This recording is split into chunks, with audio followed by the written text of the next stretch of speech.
on to our PTA meeting for November. Can we all stand and pledge allegiance to our flag? I'll try your flag. I pledge allegiance to the flag of the United States of America and to the republic for which it stands, one nation, under God, indivisible, with liberty and justice for all. Thank you all for coming out. We have a lot to talk to you about, but first of all, I would just like to, for a motion to accept our minutes. And if you haven't seen the minutes, can you get a copy of it?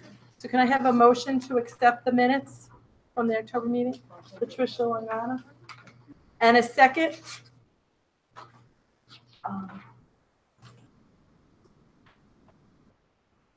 Okay. Also, we have the Title I minutes. Last month, we had the Title I meeting. So can I have a motion to accept those minutes? Okay. Just say your names out loud so the recording secretary can hear you. I'm sorry. Jessica Teresa, licensee. And I'll spell Camille? it for you afterwards. Camille Quintana. Thank you, girls. I appreciate it. Okay. And Jean Marie, would you come and do the treasurer's report for us? Thank you.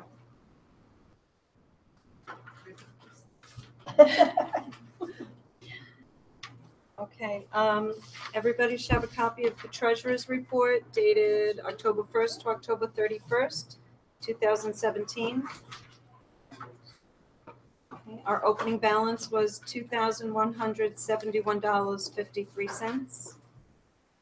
Income, $1,385.90.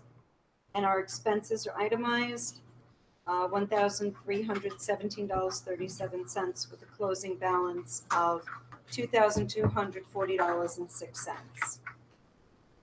May I have a motion to accept the treasurer's report? Motion. Patricia. Second?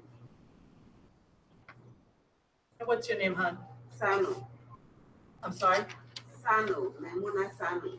Okay. And all right, now, we have a request from the Glee Club coordinator, Mr. Najito, requesting $300 for T-shirts, uniforms for performances, UW High School events, community performances. All in favor? All in favor? All in favor? Any opposed? No opposed. Great. Thank you so much. I appreciate that. Did Danielle design? It did. All right, thank you. I approved twice. Thank you. Okay. Tomorrow night is Sing, and I'm sure those of you whose children are involved, it's been a lot. So I think after this weekend, we're all going to be happy that it's over, right, Karen? So if anybody volunteered to help us tomorrow night, sell concessions, we'd love to have you. Thank you for those of you who brought in baskets. We really appreciate it. So we're going to set up here tomorrow night about 5:30. So 5:36, if you could get here, that would be great. And Lillian, you wanted a couple of minutes? Yeah. Okay. And I did want to mention, I don't know if, I'm sure most of you do know, but Mrs. DeAngelis' mother passed away. Deirdre, our principal. Yeah. So she's been out. This happened, I think Thursday was it? So she hasn't been at school, so I don't think she's going to be here this evening, obviously. So please keep her family in your prayers. Her mom had been sick, but she was kind of on the mend and then kind of went back downhill. So we'll keep her in our prayers. Okay, Lillian. I go on the camera. Hi, I just want to go over some things real quick from Federation. On Tuesday, November 28th, from 6 to 8, at the Institute for Basic Research, there's a special ed meeting for any parents with special needs kids. Staten Island, and I'll give all my flyers to Danielle so she can post them and send them out. Staten Island Federation of PTAs also has a brand new website. It has a lot of information, not just about us, about other places and things. It is www.sifpta.com. Also, with special education, UFT is giving a forum on January 26th, on Friday, 9 a.m. to 12 p.m. at the UFT office on Amboy Road. Yeah, that's quick. Also for UFT, I told them I'd let everybody know. I know we collect for the kids, we're doing it for Sandy. I mean, for Where to Turn, right? Where to Turn we do? Right. That's going to the hurricane victims. UFT Okay, is to Puerto Rico, we're doing. Yep. right. UFT is collecting for the orphanages here. So they're looking for anything newborn to 16 years of age. You can also drop that off at the UFT office if you're so inclined. And I just want to point out for us, because it's the last month and everybody's going to go shopping next week, there's 5 Below flyers. Take a stack, hand them to your friends. And there's also the Models. Take a stack and hand them to your friends. Thank you so much. Thank you, Lily. Appreciate it. Also, March 2nd is a Friday night. It's our penny auction that we have right here. It's so much fun. It's like a Chinese auction, but we have to call it a penny auction. And it's just a lot of fun. So put that on your calendar. We do take donations. So if anybody has anything, especially around Christmas, if there's something that you get that you don't want and you really don't want to stand on the line to return it, we will take your donations and we'll make it into a basket. And it's a really fun evening. So I just want you to put that down on your calendar. Okay. So without further ado, I am going to turn the time over to this very handsome gentleman who happens to be my cousin. And we're just so happy to have him. And he's going to give us some techniques. Joe, give a little intro about yourself. Sure. Because I only know the X-rated version. No, just kidding. I'm joking. And he's going to talk to us about CPR. So I'm going to turn the time over to you. All right. Well, good evening. I'd like to ask everybody to come up closer so you can see what I'm doing and get a good view of the dummy and the mannequin on the dummy. All right. So my name is Joe Pessolano. I'm a EMT instructor with Staten Island Emergency Medical Training. I'm a CPR AC elect instructor, which is Advanced Cardiac Life Support, and I am a part-time paramedic at Maimonides Medical Center in Brooklyn. I work private events now and then. I've been a paramedic since 1984 and an EMT 3 years prior to that, and an instructor since '81. So Michelle asked me tonight to come by and just to talk to you a bit about CPR and what to do if somebody is choking.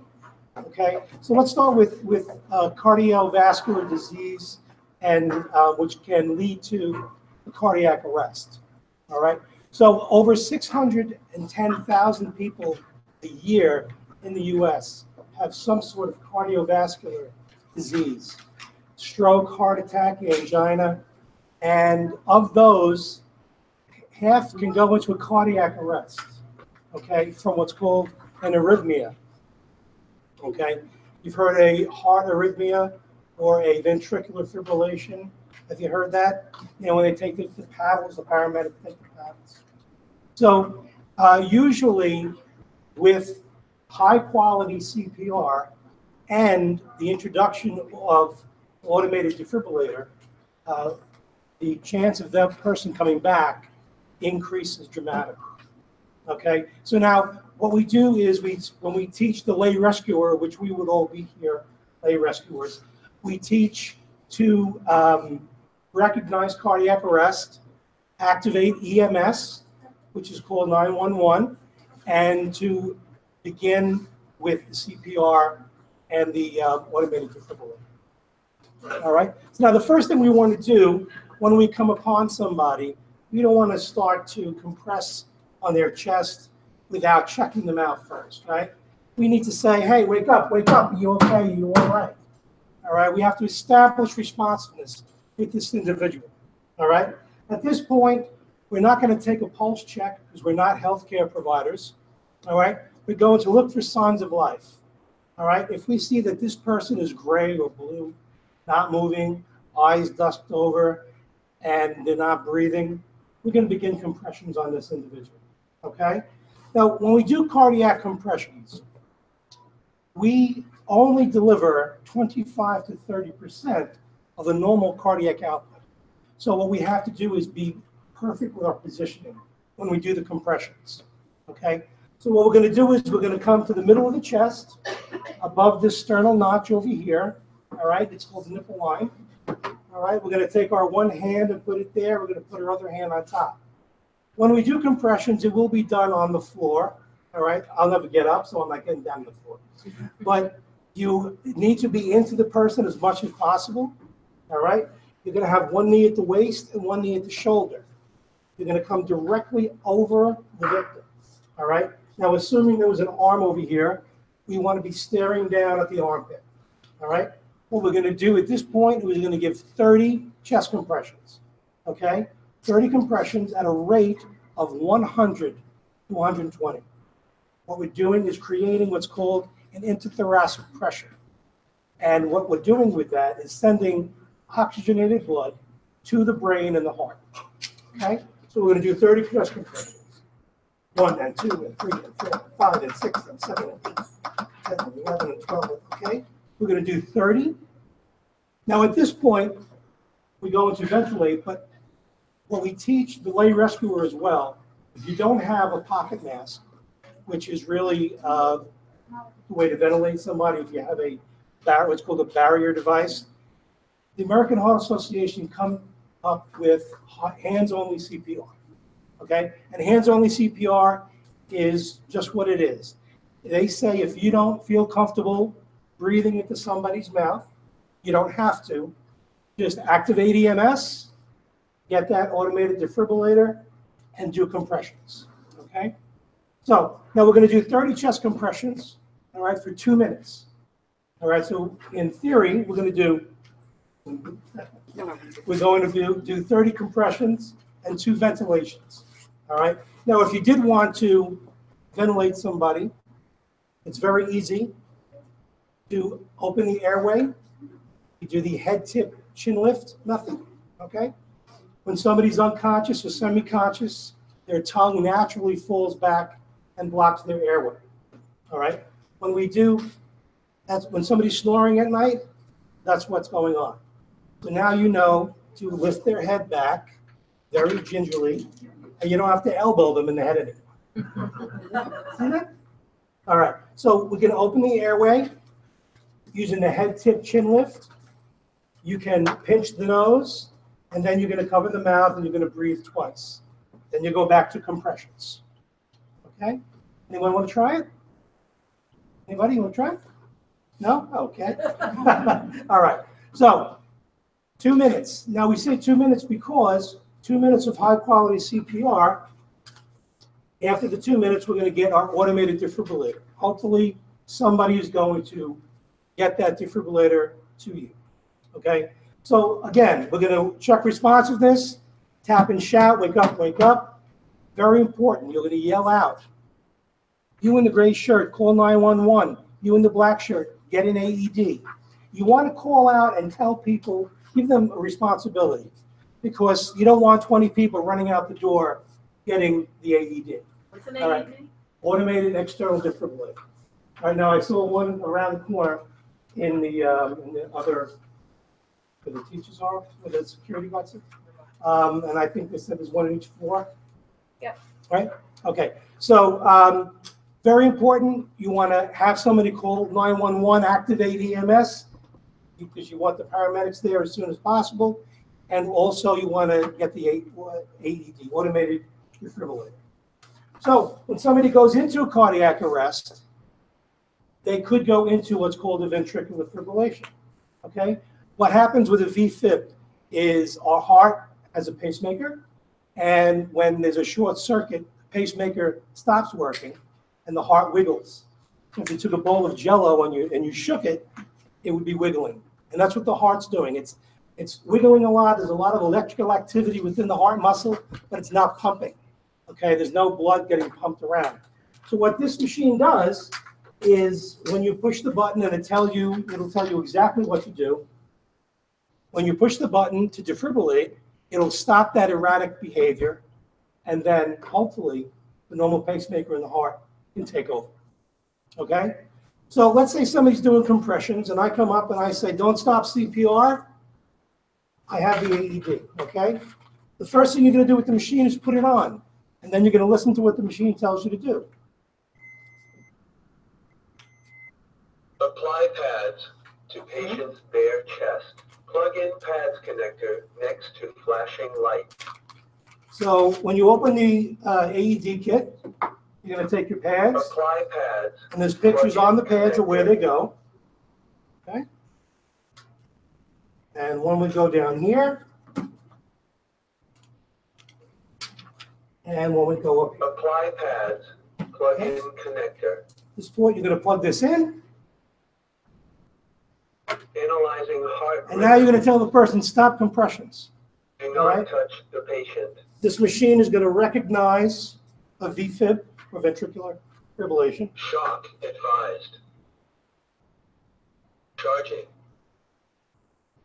Stay clear of patient. And at this point, it's very important Deliver shock that you now. say clear, Press clear, the clear. orange button. You don't want anybody holding their hand because they're going to get shocked as well. Okay?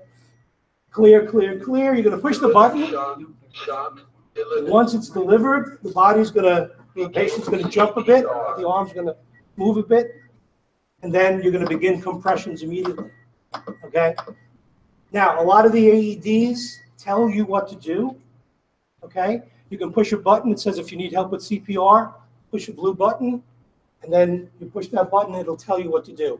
It'll tell you how to breathe, it'll tell you how to compress, and it really goes through everything.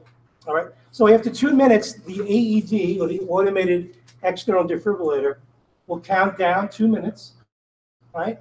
It's going to say a minute 45, a minute 30, it's going to count down. And then at that point, it's going to tell you 15 seconds to reanalyzing the heart rhythm. And whatever it tells you to do, you do. Okay? It could say no shock advised, begin CPR, or shock advised. Okay? Any questions about? What Yes. if they're not in AFib? VFib.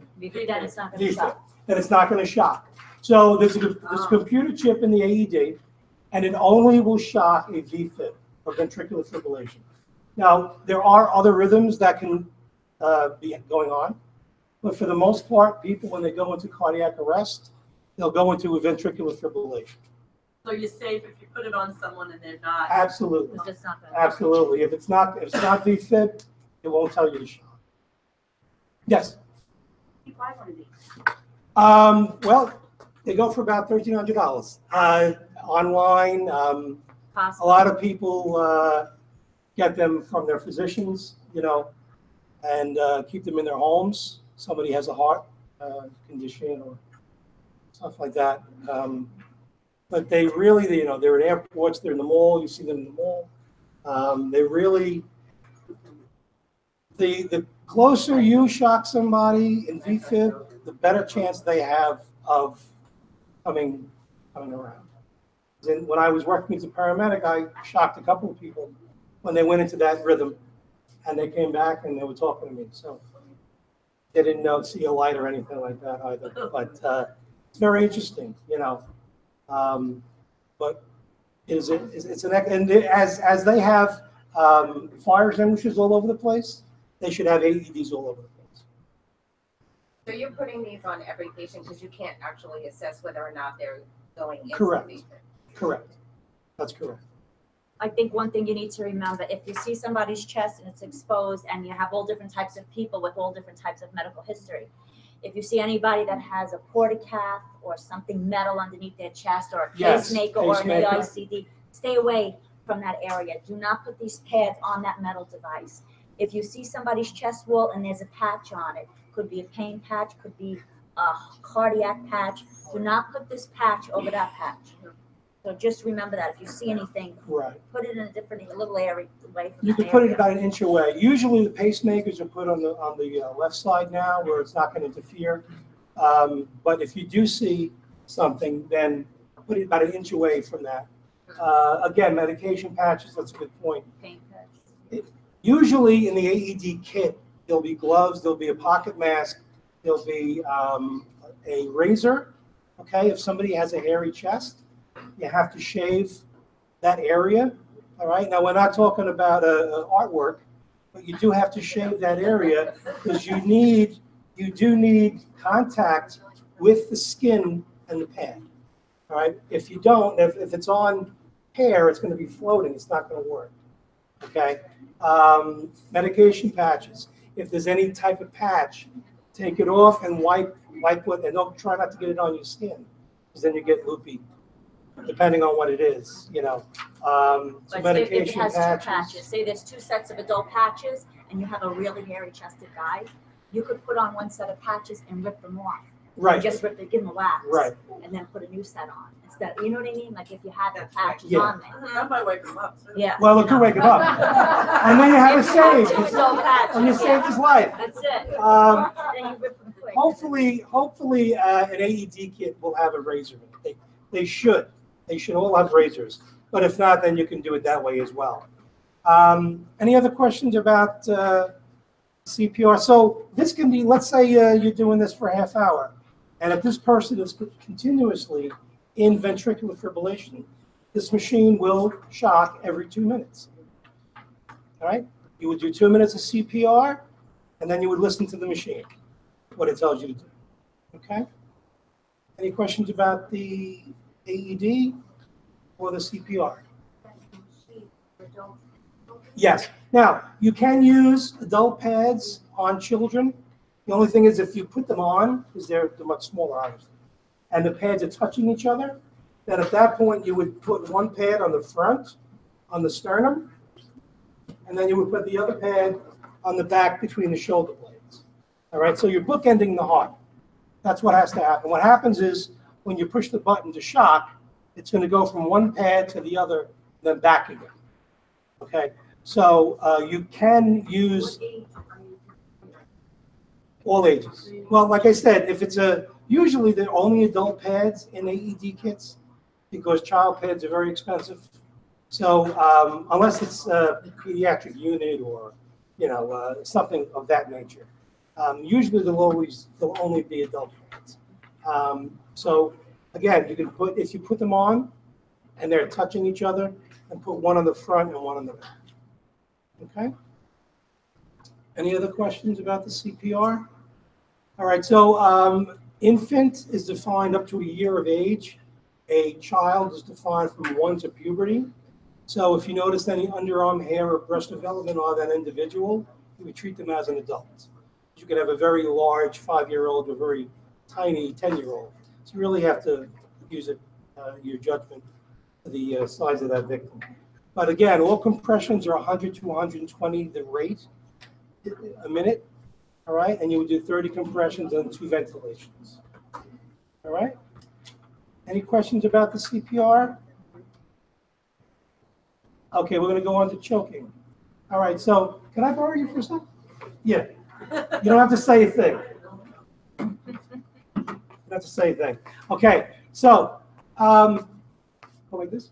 Okay, so usually this is the universal sign for choking, okay? And if you see somebody doing this, the first thing you want to do is ask them, can you speak, cough, or breathe? Now, if he says, I'm dying here, you got to help me. What are you going to do? Nothing. They have an open airway, right? They have an open airway.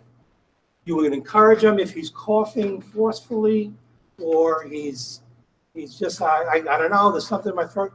Encourage them and just leave them alone. But if he's making a high-pitched wheezing noise, what's called a stridor, which is a very high-pitched wheeze coming from the upper airway, or if he's turning colors and there's no movement of any air, then that's a full airway obstruction, okay? And that has to be dealt with. So what we're going to do is we're going to come behind it. Put your hand up around your head. Okay, so what you need to do if you do this is get good footing, because if he begins to pass out, you have to catch him and then guide him down, okay? If it's a bad obstruction where you really can't get it out after the first or second abdominal thrust, and he might begin to pass out. You have to lay him down. So you want good footing if that happens. You're going to come around. You're going to find the belly button, okay? And you're going to roll your fist up, all right? You're going to take your thumb and put it in your fist, okay? Right above the belly button. You're going to bring your other arm around, and you're going to give 5 to 10 abdominal thrusts. I'm not going to do it for you. All right? In and up, okay? So you're putting pressure up on the lungs, which pushes the air out of the lungs to expel the object. Usually after the first and second one, it'll come out. Right? Pieces. It's the belly button and between the belly button and the sternal notch, right here over here. Right under the, and then make a fist, right. Arm around and inward and upward thrusts. You're gonna make like a J motion. Children too. Infants are different. All right, we don't do abdominal thrust on infants, but children, the same thing. So if it's a young child, 3-year-old, you want to come down to their level, get down on one knee, and do it that way. Okay, but the same rules apply. All right, so then you look at them, you see if it comes up, and it should after the first and second one. If not, you would do it again. Okay? Now, if he begins to go unconscious, now we have to lay him down. So once you lay him down, you're going to do CPR immediately. Okay, you're going to do 30 chest compressions.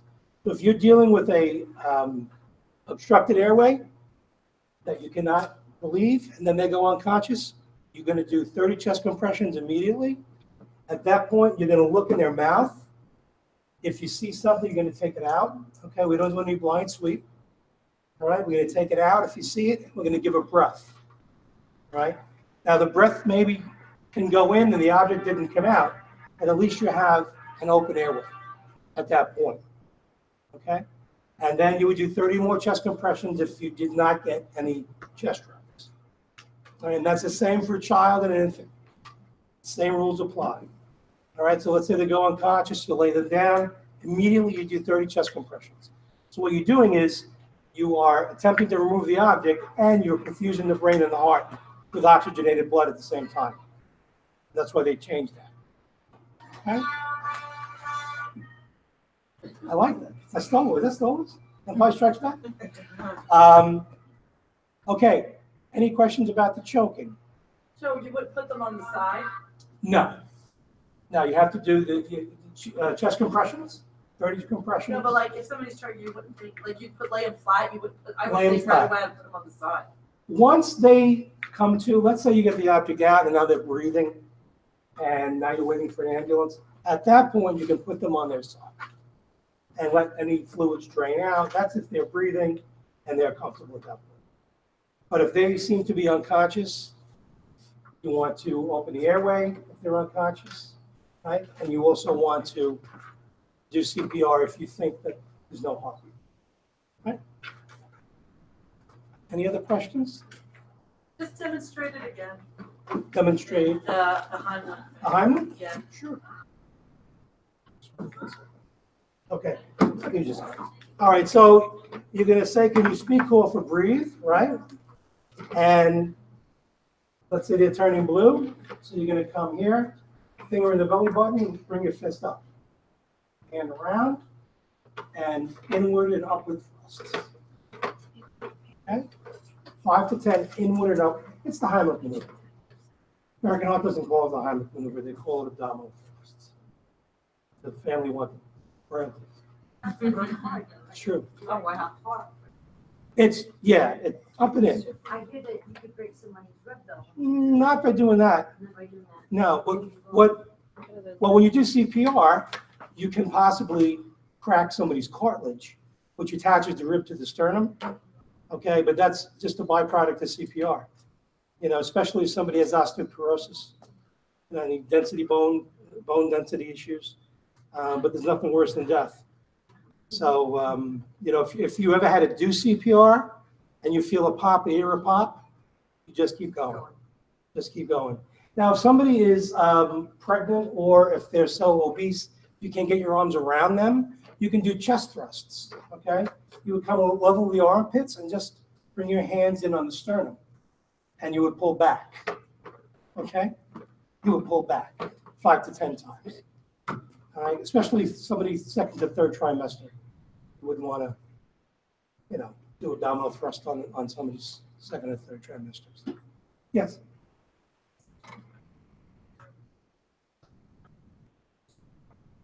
No.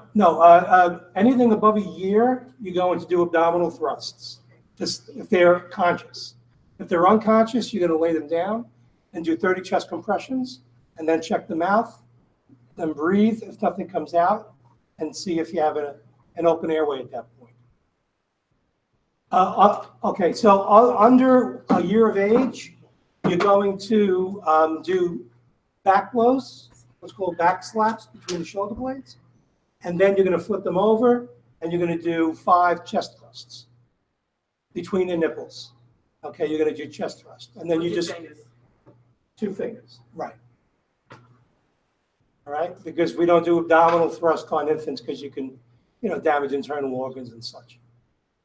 So you would, if it's a conscious child, a conscious infant, and you see them, they're in distress, you pick them up, you're going to cradle their head in your hand, you're going to give 5 back slaps between the shoulder blades, pretty firm too. And then you're going to turn them, and then 2 fingers between the nipples, you want to give chest thrusts. Okay? Any other questions, concerns? Yes, you have a question? You have a question? The young girl in the brown shirt? No, I'll go home and put your old partners.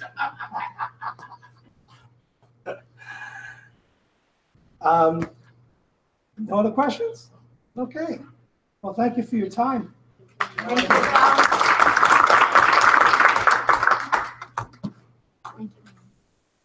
Oh, and you want Now, Joe, what if someone wanted to be certified? What do I they have to do? okay. I will give you my information. Okay, Because I've done it. okay. And I all that. What happens? Awesome. Great. Thank you, Joe, so much. Oh, no problem. Okay, before I turn the time over to Danielle, I did want to mention 2 things that I did forget. We are selling feathers for $1. They're going to go to St. Jude, and there's something else I can't remember. And these will be put on the turkey that's out in the lobby. So you can buy one for $1 and write down what you're thankful for, and the money goes for a good cause. We are also having our holiday fair on December 9th, Saturday, December 9th, right here from 9 to 4. If anyone is interested in renting a table for your items that you'd like to sell, we are accepting those as well. If not, I hope you will pass the word and you'll come and give some of your business, maybe buy some Christmas gifts. I know Lillian has made some beautiful, beautiful wreaths. So if you could put that in your calendar, we really appreciate it. And now I'll turn the time over to our parent coordinator, Danielle Mayer. Just don't forget to take the coupons for those 2 fundraisers for next week. Very important. Yes, coupons, please. How's everybody doing? Good. All right. Okay, so parent classes, we're still doing those. They're Monday, Tuesday, and Wednesday through the rest of November. If you missed one, please still come to them. Even if you haven't gone to any of them, you could show up. Just as long as you guys are there, they're really great. They're getting a lot of stuff out of it. The Albany trip is December 4th. I believe we have room for 3 more families. So family is student and 1 guardian. So if you want to do that, you can do it on our website under the Parents Corner. You'll see, I believe it's called Free Tour. So free college tour. We're going to SUNY Albany. You come here in the morning. We have breakfast. We take a coach bus there. Once we get there, there'll be an information center and a tour, and then we'll have lunch, and then we come back for the day. Okay, instructional support. So as always, we'll have that. We'll have Saturday classes and SAT prep and Regents prep, and that schedule will be shared probably by the end of this week. We're just finalizing some last minute things. We'll have the teacher, what times and what rooms that the students can go in. And there is a free PSAT for sophomores on the 13th of March, and then a free SAT for the juniors on March 21st, I believe it is. I'll check those dates for you and I'll post those. It's Saturdays. Okay, midterms is November 27th to December 1st, that whole week. And then November 29th, I want you guys to mark your calendars. It's a Wednesday. Dr. Pang in our health center is doing a workshop for us on suicide prevention. So it's geared towards the parents. It's what to look for in your child or anyone that you're around that you suspect may need some help. It's a very important workshop. We're going to be serving dinner as well, and we really need the parents to show up because it's very informative. You guys should be there. So that's November 29th, 7 p.m., cafe. And an invite will go out for that as well. You want kids or just parents? Just parents. Just parents to that. Yep. Holiday fair, December 9th. PTA is sponsoring it. It's 9 a.m. to 4 p.m. So make sure everyone comes out and supports. And our pep rally. So our winter pep rally was changed to December to give the sports team some more time. So that's going to be on December 22nd for all of our sports teams. And that is also going to be the senior breakfast. So the senior breakfast was moved from the day before Thanksgiving to the day before we break for the holiday. So that's going to be on the 22nd as well. Okay, so those are my big announcements. And saying, you guys know, coming up tomorrow night and Friday. Does anyone have any questions? Do you know what other colleges you're going to? We're trying. I don't have anything in stone yet, but I can tell you what I'm trying for. Stony Brook and Montclair, and also Keene University in the spring. Okay. Do you know when the Glee concert's gonna be? Do you have a date yet? No, I don't. I'll ask Mr. Nagito.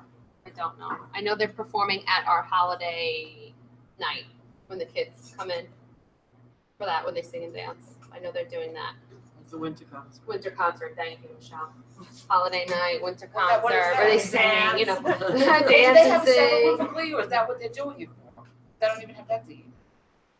I don't have. We don't have the date yet. The date wasn't set for the winter concert yet that I know of. So. But that's the same thing. That's the same night. It's not like a separate Glee. No, I think it's probably the same. It's probably the that's same what night. okay. No, all right. they do perform. Yep. All right. And teachers. It's fun. Come out. Yes. The hybrid SAT on December 2nd, Saturday, Okay. anything specific with that? Are they getting a slip or anything, or they need? You can contact Ms. Clark in the office. I know that there's one that they're doing where it's like a fake test.